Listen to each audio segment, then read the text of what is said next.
Hey, I got a story to tell you. Why don't you come back into my office? Come on, let's go. It started when I was just a little child. My grandmother, who was a very devout Christian, she decided that she wanted to have us go to church all the time. Well, my folks weren't for that, so they decided that they'd send me. When I was 13, I remember going to my folks and saying, I don't want to go to church with Grandma anymore. You see, I'd seen the Beatles on the Ed Sullivan Show when I was about 10, and that really sparked something in me. I wanted to be a rock and roll star, just like the Beatles. So I wanted to get a guitar, and I wanted to learn how to play. As I got into high school, I started to learn how to play, and I started playing high school bands. As I went off for my first year of college at the end of high school, I went to a small junior college east of Portland. I started doing more drugs and started partying a lot. And I was going to a school that was very close to a ski mountain, and so I was skiing a lot. And between skiing and playing music, I wasn't going to school very much. At the end of the year, I produced a 1.67 GPA. And I remember my dad telling me, you know what, I told you I'd pay for college, but not with grades like that, so you're on your own. So I joined rock and roll band full time, and for the next 4 or 5 years, that's all I did was play rock and roll music. And it was there that drugs really started to kind of attach themselves to my life. And I remember I'd say, you know what, I'm not going to do this drug. But then somebody had offered me to, and my willpower was such that I would do it. And I was really worried for myself because I knew where I was going. And I was slowly going deeper and deeper into drugs. But I wanted to be a rock and roll star desperately. And I practiced hard and worked at it.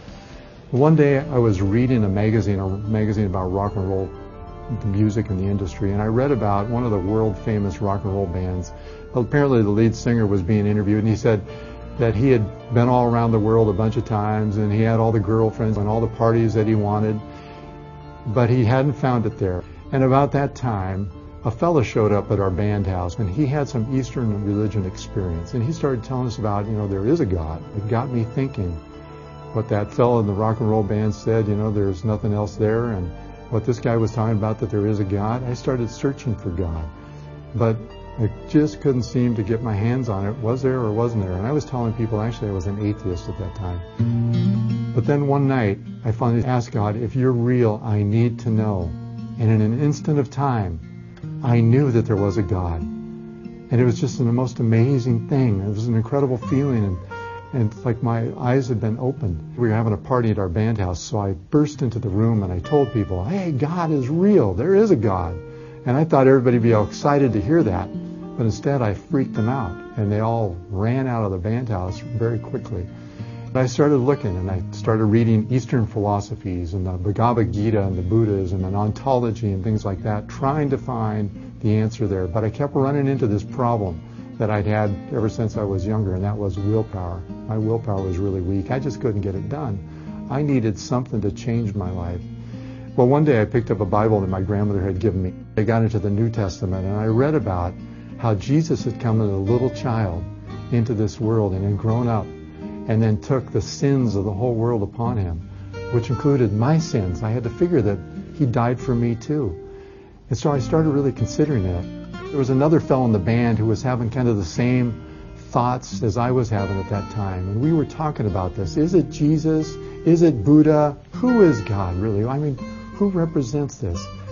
Well, one night, I was actually in my room meditating. I thought my buddy was sleeping. Little did I know my buddy was having this thought that he was maybe so frustrated with his life he was going to kill himself. 7 years prior, he was walking down a street, and there was a fella handing tracts out for God. And he saw the fellow, so he purposely crossed the street so not to run into this guy and have him confront him about Jesus or God. And the guy saw him do that. And so he yelled at my friend across the street, hey, just remember, Jesus saves.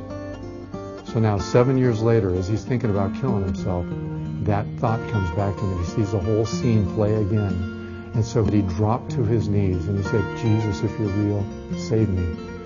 Well, God made a change in his life that moment. And I know that because just a few minutes later, he was in my room and he told me, Dave, Jesus is the way.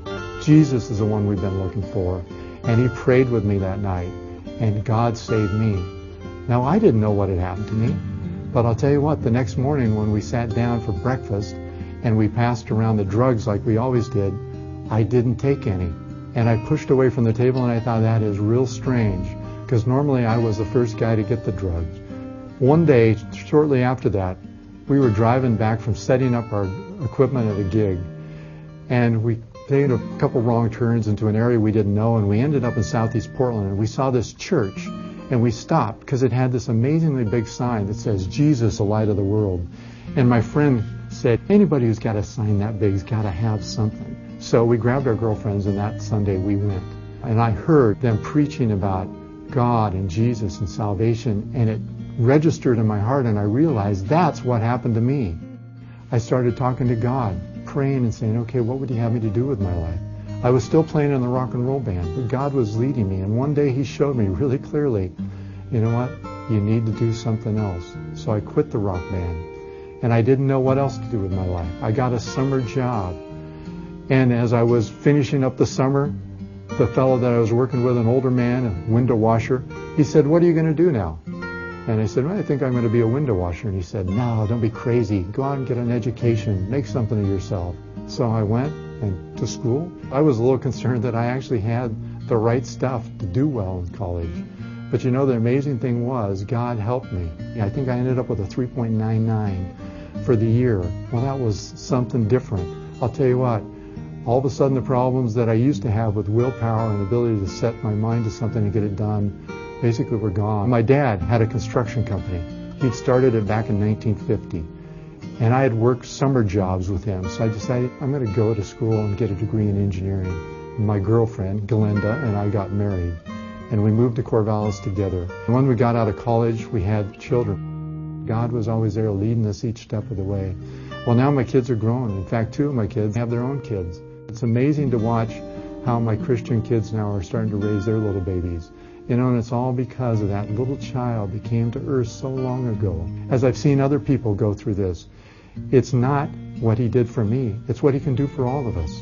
Ask that little child into your heart. Jesus will make a change in you just like he did in me.